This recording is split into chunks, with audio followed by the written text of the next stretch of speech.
At 10:45 p.m. on the 16th of April 2011, a tornado warning was already active for Lee County in central North Carolina. The National Weather Service in Raleigh had issued the warning 9 minutes earlier, at 10:36 p.m., based on a hook echo on radar that suggested rotation in a severe thunderstorm moving northeast. At that moment, the storm had just crossed the Cape Fear River, bearing down on the city of Sanford. The warning urged residents to take cover immediately, but for many, the message arrived too late or not at all. The storm itself had been tracked for hours. A potent low-pressure system was sweeping across the southeastern United States, colliding with warm, humid air from the Gulf of Mexico. That afternoon, the Storm Prediction Center had issued a moderate risk of severe weather for much of the Carolinas. By evening, supercells were forming. One particular cell intensified as it passed through Chatham County just before 10 o'clock. A spotter reported a wall cloud near the town of Goldston. At 10:13 p.m., the National Weather Service issued a severe thunderstorm warning for the cell, noting the potential for a tornado. At 10:26 p.m., that warning was upgraded to a tornado warning as rotation became more defined. But the storm was moving fast, over 40 miles per hour, and the gap between warning and impact narrowed to minutes. At 10:45 p.m., the tornado touched down just west of Sanford, near the intersection of Highway 42 and Jim Quick Road. It was a rain-wrapped tornado, nearly invisible in the dark and obscured by heavy rainfall. First responders later described hearing a freight train roar before seeing any funnel. The tornado moved northeast into the city, crossing U.S. Highway 1 at around 10:47 p.m. It struck a mobile home park on Carolina Trace Drive, where the residents had little time to react. 2 people were killed there, a woman and her 12-year-old son. Their home was lifted off its foundation and thrown into a nearby pond. The tornado continued into the downtown area.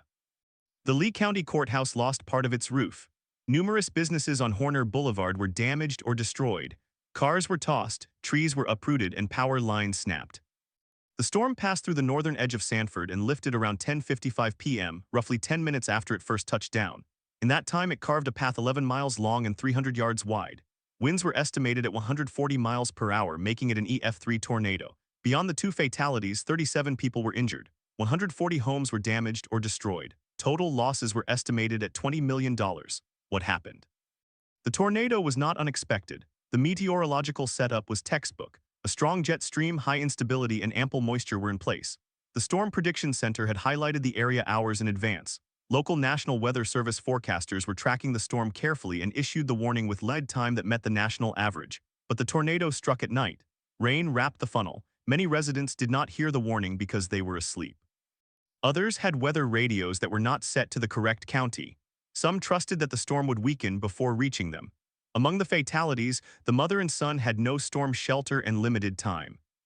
The father survived because he was at a neighbor's house. The aftermath revealed broader vulnerabilities. Lee County had no community storm shelters or safe rooms at that time. Mobile homes are especially dangerous in tornadoes because they are not anchored to foundations. The victims in Carolina Trace had no basement and no nearby shelter.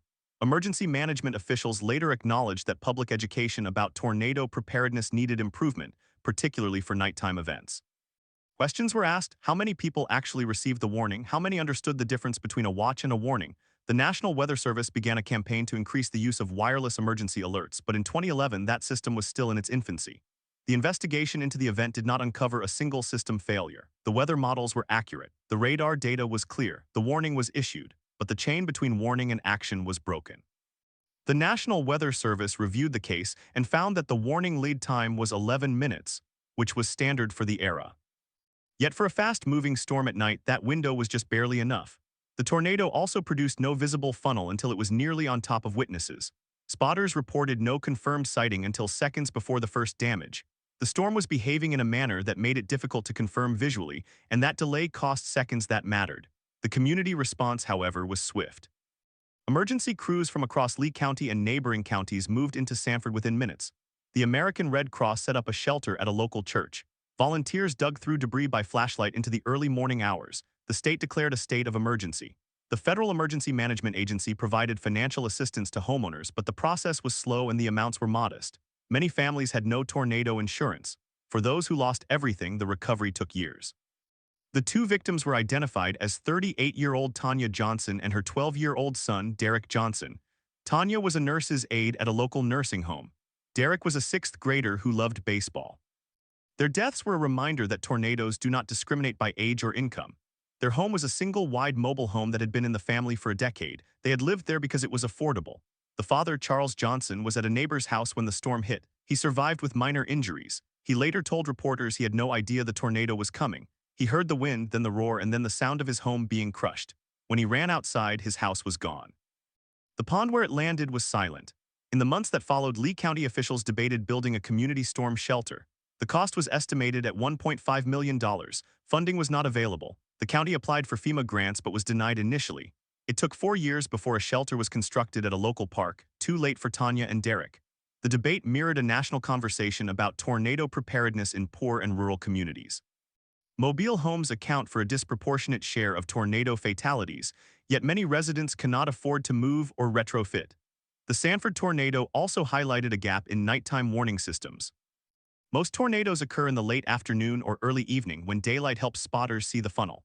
At night, the only clues are radar signatures and storm reports. Residents rely on sirens, weather radios, and phone alerts. But sirens are designed for outdoor warnings and may not be heard indoors. Weather radios require batteries and proper programming. Cell phone alerts were not yet ubiquitous in Tuziarunion. Since then, the wireless emergency alert system has improved. Many states now require mobile homes to be equipped with weather radios. But in 2011, those measures were years away. The Sanford tornado remains a case study in how a well-forecasted event can still produce tragedy. The human element is the weakest link. People are complacent. People are asleep. People do not always react to warnings, especially when they have been through false alarms before. The National Weather Service has since adopted impact-based warnings, which use more specific language to convey urgency. Instead of saying a tornado is possible, they now say a tornado is confirmed and life-threatening. That change came partly because of storms like the one that hit Sanford. The question that still lingers is whether any other measure could have saved the Johnson family.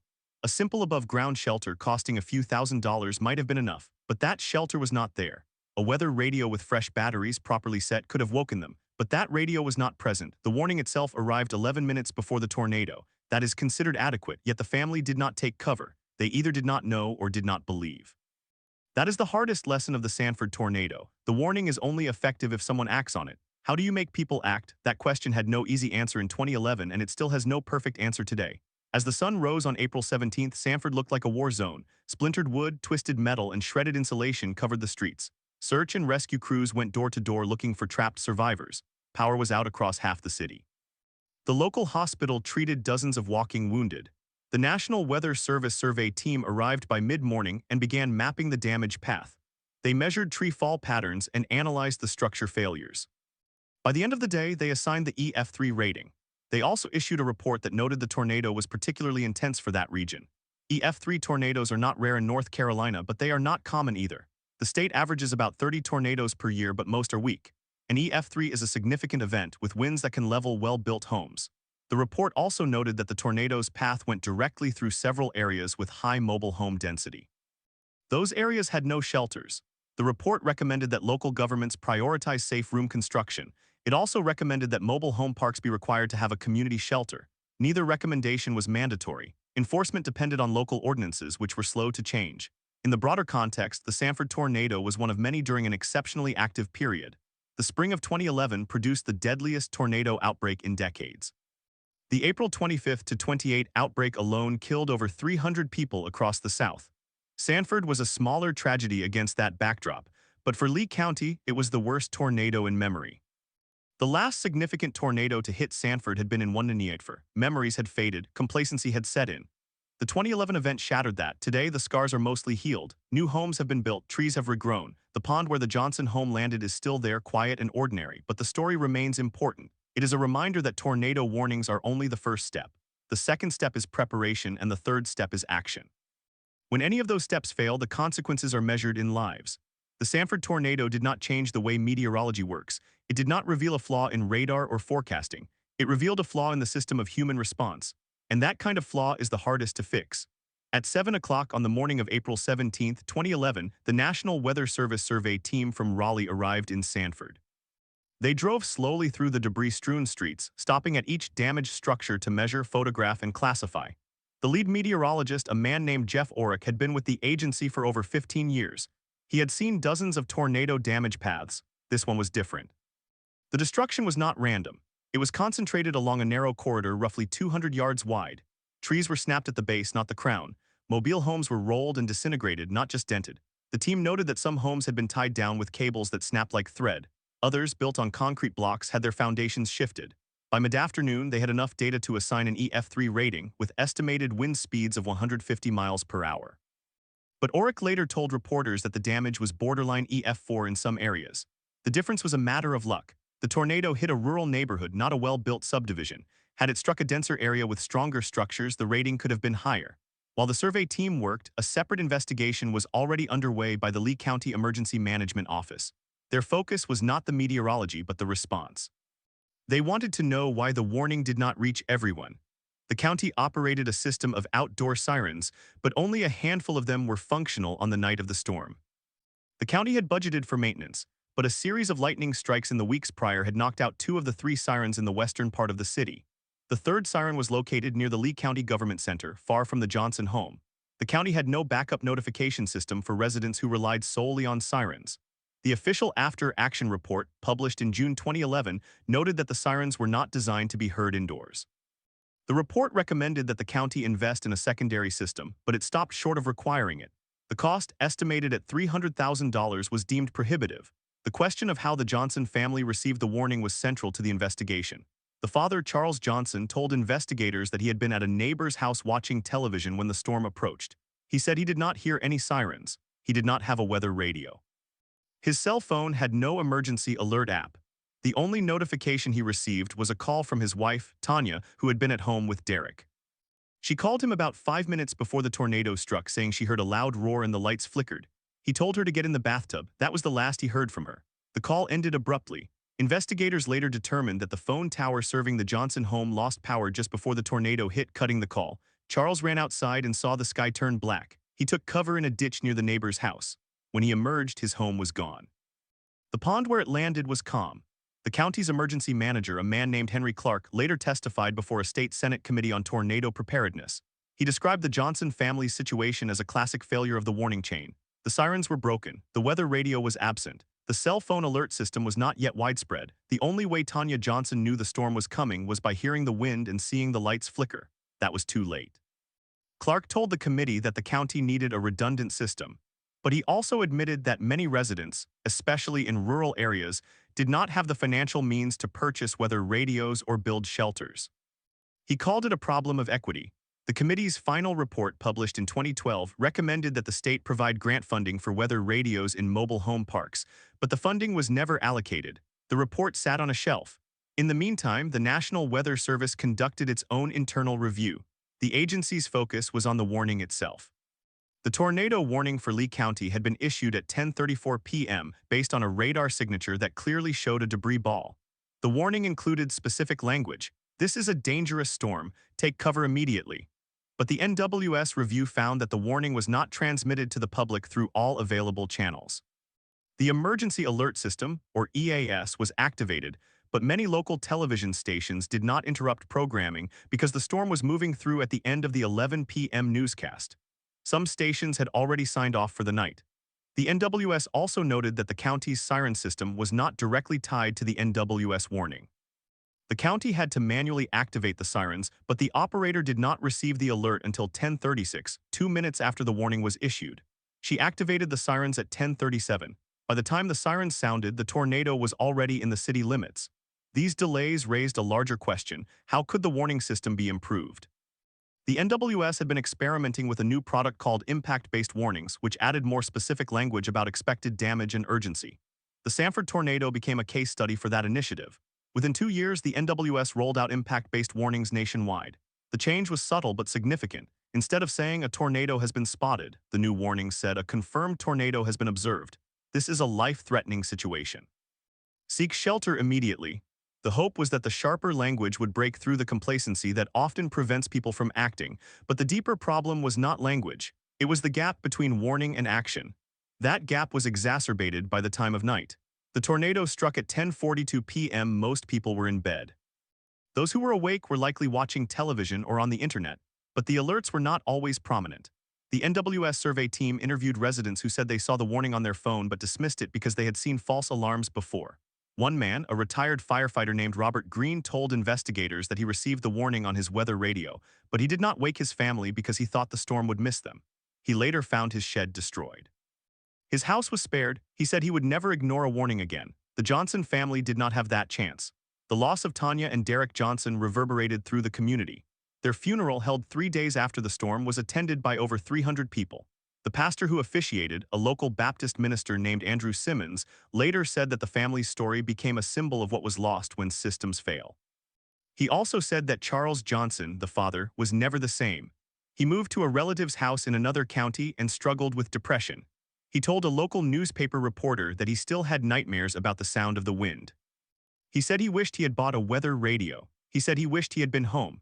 The aftermath of the Sanford tornado also highlighted the role of the American Red Cross and other relief organizations. The Red Cross set up a shelter at the Lee County Civic Center, but only a small number of families used it. Most residents stayed with relatives or friends. The Red Cross distributed food, water, and cleaning supplies, but the scale of the disaster was modest compared to larger tornado outbreaks. The Federal Emergency Management Agency, or FEMA, sent a team to assess damage. They determined that only a handful of homes were destroyed, and the agency's assistance was limited to rental assistance and repair grants. The maximum grant was $30,000. The Johnson family's home was valued at $45,000. They had no insurance. Charles Johnson received a FEMA grant of $28,000, but it was not enough to rebuild. He eventually used the money to pay for a small apartment in a neighboring county. He never returned to the property. The property itself remained empty for several years. The pond where the Johnson home landed became an unofficial memorial. Neighbors placed a small cross and flowers at the edge of the water. In 2013, a local Boy Scout troop built a wooden bench and placed it nearby. The bench bore a plaque that read, "In memory of Tanya and Derek Johnson, forever loved." The plaque was vandalized twice. Each time the troop replaced it. The bench is still there as of 2025, weathered but intact. Beyond the personal tragedy, the Sanford tornado prompted a broader conversation about tornado safety in the rural South. The issue was not limited to Lee County. Across North Carolina, mobile home parks were common in low-income and rural areas. Many of these parks had no community shelters. The state had no building code requirement for safe rooms in mobile homes. The only federal requirement was that new mobile homes meet HUD standards for wind resistance. But those standards were based on wind speeds of 100 miles per hour, far below an EF3 tornado. A 2012 study by the University of North Carolina found that mobile homes were 40 times more likely to suffer catastrophic damage in a tornado than site-built homes. The study recommended that the state mandate community shelters in mobile home parks with more than 50 units. But the mobile home industry lobbied against the regulation, arguing that it would increase costs. The bill died in committee. In the years that followed, the National Weather Service and the North Carolina Division of Emergency Management launched a public education campaign called Turn Around, Don't Drown for Floods and Take Cover for Tornadoes. The campaign included radio ads, billboards, and school programs, but public awareness remained low. A survey conducted in 2014 found that only 40% of North Carolina residents owned a weather radio. The rate was even lower in rural counties like Raleigh.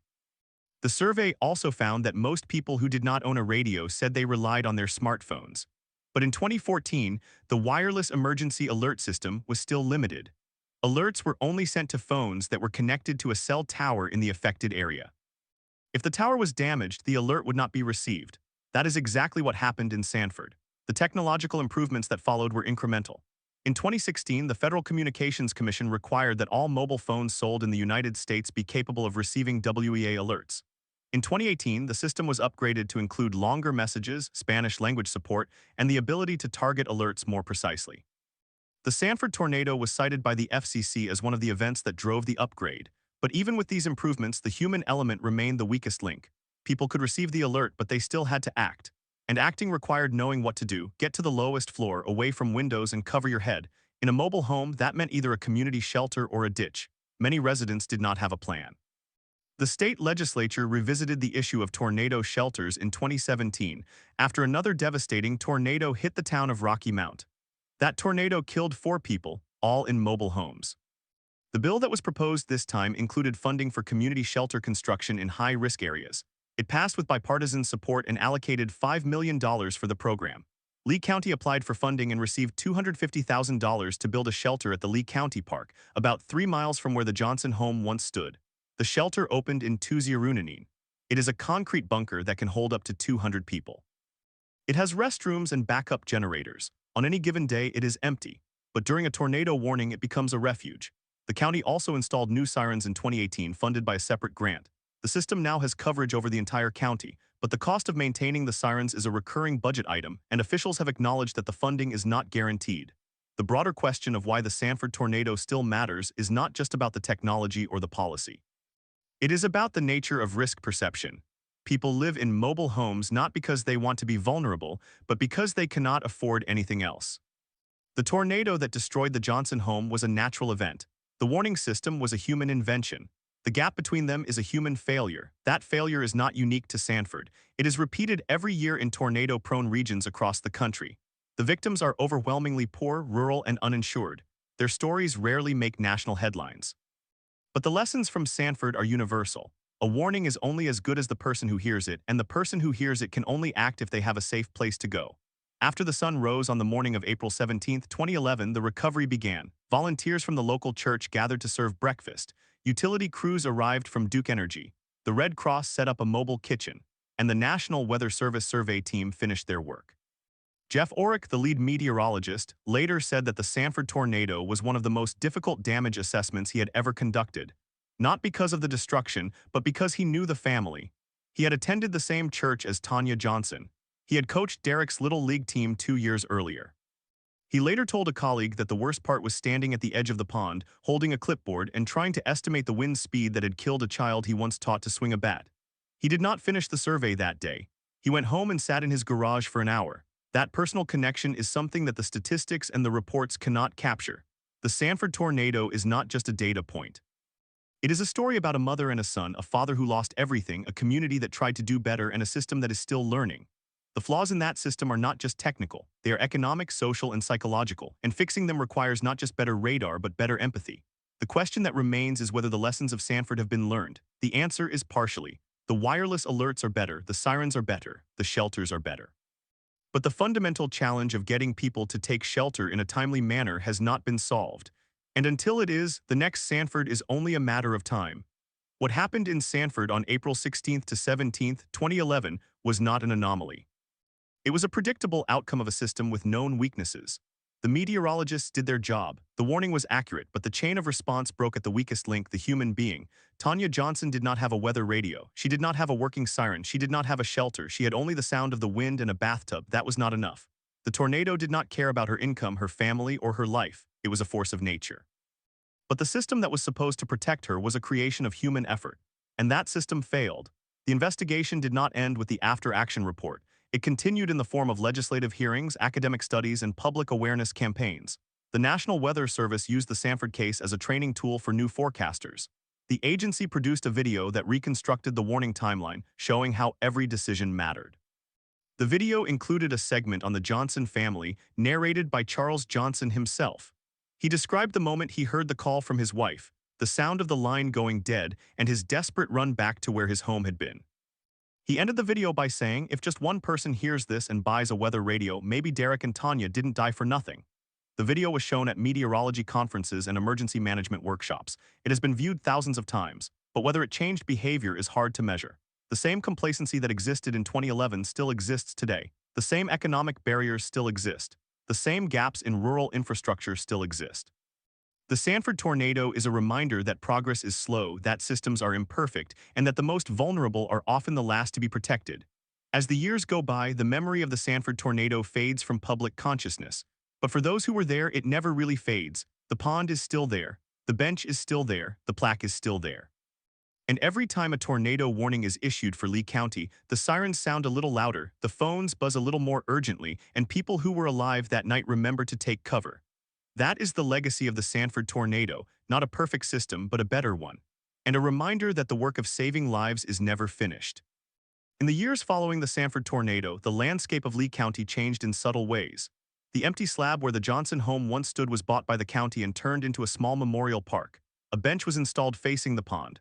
A bronze plaque was bolted to a granite stone. It reads, "In memory of Tanya Johnson and Derek Johnson, lost on April 17, 2011, their legacy is a safer community." The bench is often visited by Vince, the man who found Derek's body. He does not speak about it, but his wife says he goes there on the anniversary of the storm, sits for a half hour and leaves. But the physical changes were only part of the story. The psychological scar left on the survivors was deeper. The first winter after the tornado was difficult for many. Every clap of thunder sent people scrambling. The county mental health department reported a 150% increase in calls related to storm anxiety in the year after the event. A local therapist, Dr. Helen Torres, told the county board that many patients could not sleep during spring thunderstorms. She described one woman who had been living in a mobile home for 20 years and after the tornado refused to enter any structure with a metal roof. She moved into a concrete blockhouse 30 miles away. Her mortgage was paid by FEMA, but the emotional cost was not covered by any insurance policy. What had changed in the warning systems by 2013? The wireless emergency alert system, still in its infancy, had been upgraded to allow phone carriers to deliver alerts without relying on a single cell tower, but the adoption was slow. In April 2013, a tornado outbreak struck the same region of North Carolina, including Lee County. The warnings were issued with earlier lead times. 3 people died that night, all in mobile homes. 2 of them had no working phone. One had a phone but did not receive the alert because the carrier had not yet implemented the new protocol. The question of who is responsible for the gap between technology and reception became a legal matter. In 2014, a lawsuit was filed on behalf of the Johnson estate against the manufacturer of the tornado warning system used in Lee County. The suit claimed that the siren system had a known defect.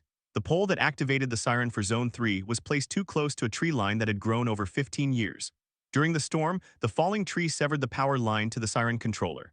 The manufacturer argued that the county was responsible for maintaining clearance around the pole. The case was settled out of court for an undisclosed amount. The terms included a requirement that the county conduct annual vegetation surveys around all siren poles. The first survey, conducted in March 2015, found that 7 out of 12 sirens had overgrown vegetation within 3 feet of the base. 2 had wasp nests blocking the speaker grills. 1 had a bullet hole in the control box. The repairs were completed by June 2015. Meanwhile, the National Oceanic and Atmospheric Administration had been analyzing the Sanford tornado as part of a broader study on tornadoes that strike after midnight.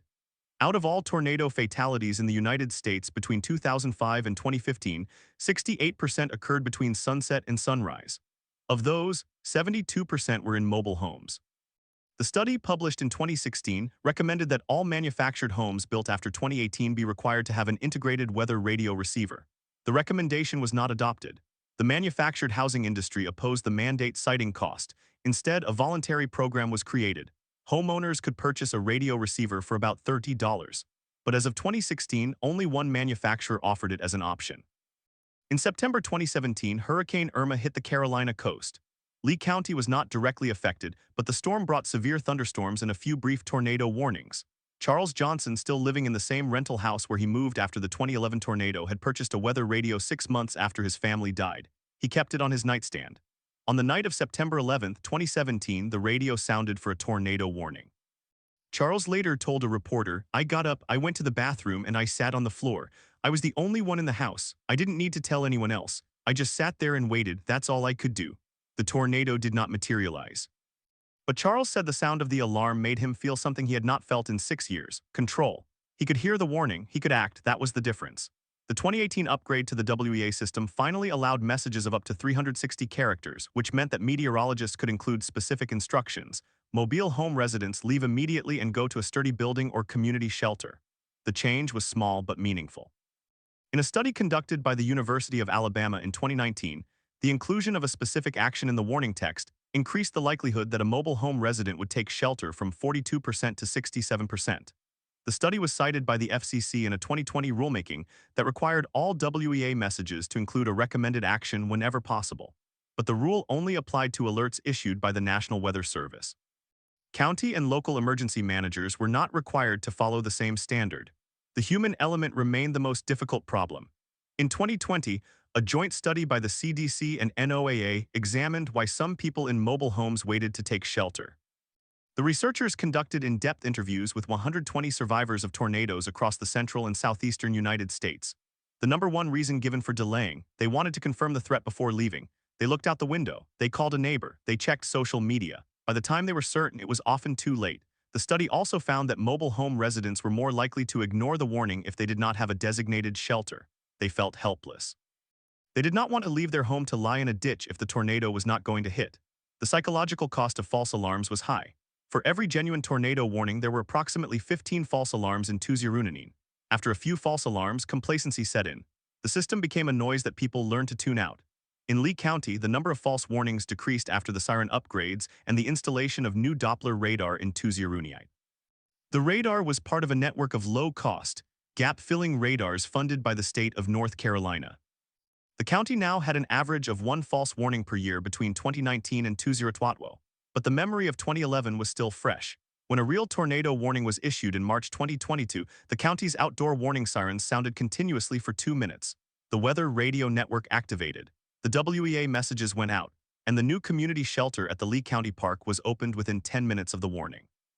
It held 73 people that night. No one died.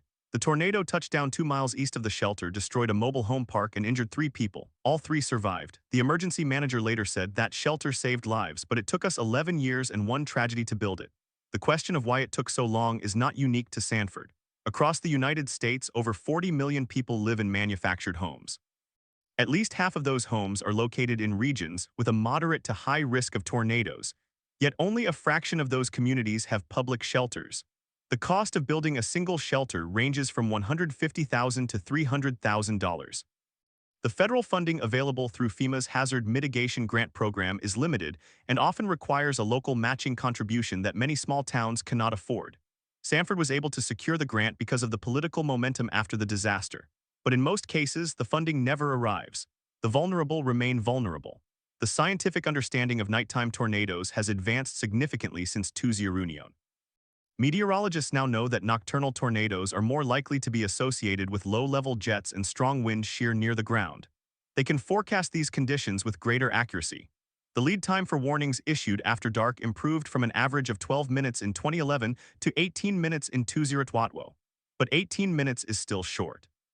And for a mobile home resident, even 18 minutes may not be enough if they have to wake up, interpret the warning, and find a safe location. The race against time is a race that begins with a sound. If that sound does not reach the sleeper, the race is lost before it starts. In 2021, a bill was introduced in the North Carolina General Assembly that would require all mobile home parks built after 2023 to include a community tornado shelter.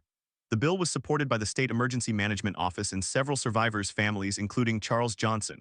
He testified before a committee in Raleigh. He described the moment on April 17, 2011, when he tried to call his wife and heard the line go dead. He said, "Gentlemen, you cannot imagine the sound of a line going dead when you know the person on the other end is in danger. I have heard that sound in my dreams for 10 years. Please do not let anyone else hear that sound." The bill passed the House but stalled in the Senate. It was reintroduced in 2023 and is still under consideration as of early Tuesday.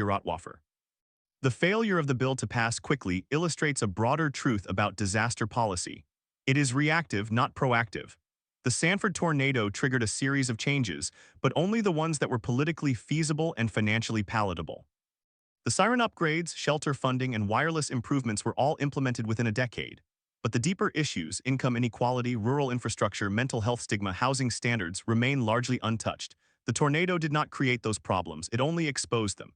As the years pass, the direct memory of the Sanford tornado recedes. The children who were alive that night are now adults. Derek Johnson would have turned 23 in Tuesday. His mother would have been 51. Charles Johnson remarried in Tuesday. He and his wife live in a house built in 2015 on a concrete slab with a basement. He still keeps the weather radio. He still checks the forecast before bed, but he no longer talks about the night of the tornado in interviews. He told a local newspaper in 2022 that he had said everything he needed to say. He wanted to move forward. But he also said that every spring, when the first thunderstorm of the season rolls through, he finds himself standing at the window watching the sky. He cannot explain it. It is just something he does. The town of Sanford itself has changed. The economy diversified. A new manufacturing plant opened in 2015, bringing about 400 jobs. The poverty rate in Lee County dropped from 20% in 2011 to 15% in 2020. But the mobile home population remained almost the same. The homes that were destroyed in 2011 were replaced by new ones, built to slightly higher standards, but still anchored to the ground by straps that can fail under extreme winds. The county updated its building code in 2019 to require tie-down systems that meet the latest engineering standards. But enforcement has been inconsistent. The county only has one building inspector for the entire unincorporated area. He cannot visit every new installation. The Emergency Management Office now operates a 24-hour warning point. The staff monitors weather radar from the same room where the 2011 warning was issued. The lead meteorologist who worked that night retired in Tuesday. He now lives in Florida. He told a podcast in 2020 that the Sanford tornado changed his approach to severe weather forecasting. He said, "I used to be focused on the big picture, the storm mode, the sheer parameters, the mesoscale discussion. After Sanford, I thought more about the person at the end of the warning. What do they see? What do they hear? What do they need to know?" That shift in perspective is the kind of change that cannot be legislated. It happens inside the minds of the people who issue the warnings. The last chapter of the Sanford story may not be written yet. Another tornado will eventually hit Lee County. It may be during the day or at night, it may be more powerful or less. But the system that responds will be different from the one that failed in Tuesday. The sirens will work, the phones will buzz, the shelter will open. The question is whether people will go. The answer depends on 1,000 small decisions made in the dark. Whether the battery in the weather radio is fresh, whether the phone is on the nightstand, whether the door of the shelter is unlocked, whether the person in the mobile home believes that the warning is real. Those decisions are shaped by history. And the history of Sanford is one of a lesson learned too late but learned nonetheless. The wind that blew through the Johnson home on April 17, 2011 was a force of nature. The silence that followed was a force of human failing. But the sound of a weather radio on a nightstand in a house with a basement is a force of renewal. That sound is the answer to the question that was asked in the aftermath. What can we do to make sure this does not happen again? The answer is simple: we can listen. At 8:15 a.m. on the morning of April 17, 2011, the National Weather Service in Raleigh issued a public information statement summarizing the preliminary tornado damage survey. The survey team had begun their work at dawn. They walked through the debris field, measuring the width of the damage path and the intensity of the destruction. The first indicators pointed to an EF3 tornado with winds between 136 and 165 miles per hour. The path was approximately 5 miles long and 400 yards wide at its maximum. At the Buffalo Lakes Mobile Home Park, the surveyors counted 37 destroyed homes. At the Oakwood Estates Park, another 23. The pattern was consistent. The mobile homes were ripped from their foundations, twisted, and scattered across fields. The tie-down anchors where they existed had pulled out of the ground. Many homes had no anchors at all. By 9:30 a.m., the warning coordination meteorologist sat down with the Lee County emergency manager to review the timeline of the warning. They had the radar logs, the siren activation records, and the wireless message logs. The timeline showed that the first tornado warning was issued at 11:37 p.m., 10 minutes before the tornado touched down. The siren activation order was sent at 11:39 p.m., but the sirens did not sound until 11:41 p.m. The wireless emergency alert was delivered at 11:40 p.m. In theory, residents had between 6 and 10 minutes to take cover. In practice, the warning reached very few. The reasons were multiple. The sirens were not designed to be heard indoors, especially by sleeping residents. The wireless alert was a text message on phones that were likely silent or charging in another room. The weather radios, only a small percentage of households had them, and even if they had, the batteries were often dead. The most reliable method of warning was the television broadcast, but most people were asleep. The investigation into the Emergency Management Office's procedures began immediately. In the weeks that followed, the State Emergency Management Office conducted an internal review of the warning process. They found that the outdoor warning siren system had not been tested since 2009. The county had requested funding for a siren upgrade in 2010, but the request was denied due to budget constraints. The siren control software had a known bug that delayed activation during severe weather calls. The bug had been reported to the vendor but not fixed. The county had no backup system for manual siren activation. The review also found that the emergency manager had not participated in a statewide tornado drill since 2008. The deputy emergency manager had not been trained on the siren software at all. The county had no written protocol for severe weather activation other than a single page of notes taped to the side of a monitor. Among the dead was a family of 4. Parents Michael and Sarah Thompson, and their 2 children, ages 9 and 7. They had moved into the Buffalo Lakes Mobile Home Park 3 months before the tornado. They had no weather radio. They had no basement. The father had heard the siren but assumed it was a test. He later learned that the siren had only sounded once, not 3 times as protocol required. The family died in their living room, huddled together under a mattress. The bodies were found by a neighbor at 6:20 a.m. the next morning. The neighbor said later that the mattress was still in place, but it had done no good. The windows had blown inward and the roof had been lifted off. The family had not been crushed. They had been hit by debris traveling at speeds over 100 miles per hour. The litigation that followed took 3 years. In 2012, the families of 7 victims filed a wrongful death lawsuit against Lee County, alleging negligence in the failure to maintain and properly operate the outdoor warning siren system. The case was settled out of court in 2014 for an undisclosed amount. The county admitted no wrongdoing but agreed to implement a comprehensive siren upgrade. The terms of the settlement required the county to replace all existing sirens with a digital system capable of remote activation, to install 5 new sirens in the mobile home park areas, and to conduct quarterly tests with public notification. The county also agreed to hire a full-time emergency management director. The previous director had been part-time and also served as the county fire marshal. The national impact of the Sanford tornado was significant. Became a cautionary tale in emergency management training programs across the country. The Federal Emergency Management Agency updated its guidelines for warning systems in mobile home parks. The National Weather Service developed a new product called the Tornado Emergency to highlight life-threatening situations. The first use of that tag was in Moore, Oklahoma in 2003. The tag was reserved for storms that were confirmed to have produced a tornado that would cause catastrophic damage. But it was also used for storms that threatened vulnerable populations, including mobile home residents.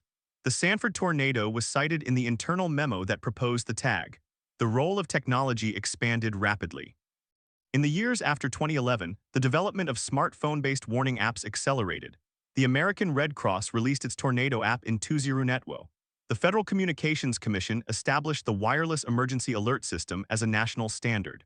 By 2015, over 90% of mobile phones in the United States were capable of receiving these alerts. But the alerts were still limited to 90 characters, and they did not include specific instructions for mobile home residents. The character limit was eventually raised to 360 in 2019, but the problem of message design persisted. A study by the University of Texas found that the most effective warnings included the words, "Seek shelter immediately," and "This is a confirmed tornado." But even then, the study found that only 40% of recipients changed their behavior. The ongoing challenge of reaching mobile home residents was studied extensively. A study published in 2018 by the University of Alabama examined the effectiveness of tornado warnings in mobile home communities. The study surveyed over 2,000 residents in Alabama, Mississippi, and North Carolina. It found that only 35% of mobile home residents received a warning before the tornado struck. Of those, only half took protective action. The most common reason for not taking action was that they did not believe the warning applied to them. They thought tornadoes did not hit their area. They thought their home was safe. They thought they had more time.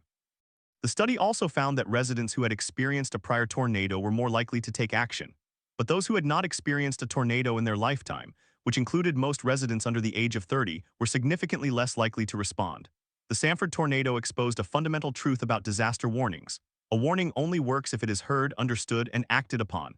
Each of these steps requires a system that is not just technical but human. The siren that fails to sound is a technical failure. The person who hears the siren but does not move is a human failure. The two are connected. The warning system is only as strong as the weakest link in the chain. In Sanford, the weakest link was not the radar. It was not the meteorologist. It was the silence between the machine and the ear. How could this have happened? The answer lies not in the storm itself, but in the years of underinvestment, the assumptions about vulnerability, the limits of technology, and the difficulty of changing human behavior. The Sanford tornado did not happen because of a single error. It happened because 1,000 small failures aligned at exactly the wrong moment. The budget cuts that left the siren system untested, the software bug that was never fixed, the missing training for the deputy emergency manager, the lack of funding for a backup activation system, the absence of a public education campaign about what sirens mean at night, the belief that a mobile home could withstand an EF3 tornado, the lack of a public shelter within walking distance, the decision by families to go to bed without checking the forecast. The decision by the National Weather Service to issue the warning at 11:37 p.m. rather than 11 minutes earlier when the rotation first appeared on radar. Each decision was small. Each failure was minor. But together they formed a chain that could not hold. The legacy of the Sanford tornado is a mixed one. On one hand, the changes that followed were real. The sirens work now. The wireless alerts reach more people. The shelter is open. The emergency manager is full-time. The warning coordination meteorologist now conducts annual drills with the county. The county has a severe weather plan that is written, trained, and exercised. The mobile home parks that were rebuilt after 2011 have stronger tie-downs. The county requires a permit for any new mobile home installation, and the inspector checks the anchors. The storm shelters that were built after the tornado have held 73 people, then 82, then 91 in subsequent tornado warnings. No one has died in a tornado in Lee County since 2011. But on the other hand, the underlying vulnerabilities remain. The poverty rate in the mobile home parks is still high. The homes are still less safe than site-built homes. The tie-downs can still fail under extreme winds. The warning system still depends on the individual receiving the warning. The weather radio is still the most reliable method, but it is not required. The smartphone battery can die. The siren can go unheard, the shelter can be full. The bill requiring community tornado shelters in new mobile home parks has not passed. There is still no statewide requirement for public shelters in any manufactured home community. The families who lost loved ones in 2011 still wonder why it took so long. They wonder if the next tornado will find a system that is truly ready. The answer to that question is not yet clear. But the story of the Sanford tornado is a reminder that the most important warning is the one that never comes because it was heeded. The most important shelter is the one that is never used because the storm missed. The most important change is the one that is made before the next disaster. And the most important lesson is that the sound of a weather radio on a nightstand is not a guarantee. It is only a hope, but it is a hope that is better than silence. In 2024, the Lee County Emergency Management Office received a National Weather Service Award for its innovative use of social media to disseminate severe weather warnings. The office now maintains a Twitter account, a Facebook page, and a text message alert system that reaches over 3,000 subscribers. The emergency manager said in the award ceremony that the success of the program was built on the foundation of the 2011 disaster. He said, "We learned that the warning is not done when we send it. The warning is done when someone hears it and moves. That is a different standard. It is a harder standard. But it is the only standard that matters." The families of the victims continue to honor their loved ones in different ways. Some attend the annual memorial service at the Lee County Park, held every April 16th at 11:47 p.m. The service lasts about 20 minutes. There is a reading of the names. There is a moment of silence. There is a short speech by a local pastor. Then the families are invited to place flowers at the base of a small granite monument that bears the names of the 18 people who died. The monument was installed in 2012, paid for by donations. The inscription reads, "In memory of those we lost, in hope for those we save." Charles Johnson attended the service every year until 2012. He stopped going after he remarried. He said that he needed to look forward, not back, but he still keeps a photograph of his wife and son on the nightstand next to the weather radio. He still checks the batteries before the first thunderstorm of spring. He still stands at the window when the sky turns dark. He cannot explain it. It is just something he does. And that sound, the crackle of the weather radio as it tests itself every Wednesday at noon, the tone when a warning is issued, the voice of the automated announcer saying, "Tornado warning for Lee County. Seek shelter immediately," that sound is the answer. It is the sound of a community that decided to listen. It is the sound of a lesson learned. It is the sound of Sanford. On the morning of April 16, 2024, exactly 13 years after the tornado, the Lee County Emergency Management Office conducted a full-scale drill. The drill simulated an EF3 tornado touchdown at the same mobile home park where 15 people died. The scenario was identical. Night, rain, no visual warning, sirens activated by remote backup. The drill was designed to test the improvements made since 2011. It took 6 minutes from the National Weather Service warning to siren activation. The new backup system worked. The wireless alerts went out to every smartphone registered in the county. The public shelter at the park was opened, staffed, and stocked. The drill ended at 12:03 a.m. The emergency manager declared it a success. But he noted one flaw: only 60% of residents responded within the first 10 minutes. The remaining 40% either did not hear the siren or did not understand what it meant. The county launched a new education campaign the next month, focused on mobile home residents using bilingual pamphlets and door-to-door visits. The question of whether the system is truly ready remains. The National Weather Service continues to refine its algorithms. The lead time for tornado warnings in Lee County has increased from 9 minutes in 2011 to 14 minutes today. That is a 5-minute gain, achieved through better radar data, more forecasters, and improved communication. But 14 minutes is still not enough for a family in a mobile home to reach a public shelter 9 blocks away on foot. The shelter can hold 91 people. The park has 240 residents. The gap between capacity and need is still there. The broader challenge is that tornado warnings are only as good as the infrastructure underneath them. In the years since Sanford, the state of North Carolina has allocated $15 million for storm shelters in mobile home parks. That money built shelters in 12 counties, covering about 3,000 residents. But the state has over 180,000 mobile home residents. The coverage is less than 2%. The federal government has not created a national shelter program. The responsibility falls on local governments with limited budgets. The Sanford tornado, then, is not just a story about one night. It is a story about the gap between what we know and what we do. The science is clear. The technology exists. The budgets are insufficient. The human behavior is slow to change. The warning system is stronger, but the weakest link is still the person who hears the sirens and stays in bed, thinking it cannot happen here. The only way to close that gap is through repeated, patient, local education. And even then, some will not move. Question is not whether the system can be perfect. It cannot. The question is whether it is good enough. For the 18 people who died on April 16, 2011, it was not. For the families who gather at the Granite Monument each year, the hope is that it will be for someone else someday. The drill ended at 12:03 a.m. The emergency manager turned off the sirens. The residents returned to their homes. The sky was clear. The next warning might come in a week, a month, or a year. When it does, the sirens will sound, the radios will crackle, the smartphones will buzz, some will move, some will not. That is the nature of warnings. But in Sanford, the silence of 2011 has been replaced by a sound. It is not a perfect sound, it is not a guarantee, but it is a sound that carries the memory of 18 lives. And that is the only true legacy of a disaster, the only answer to the question of why it still matters. It matters because the sound can be heard. It matters because someone, somewhere will listen.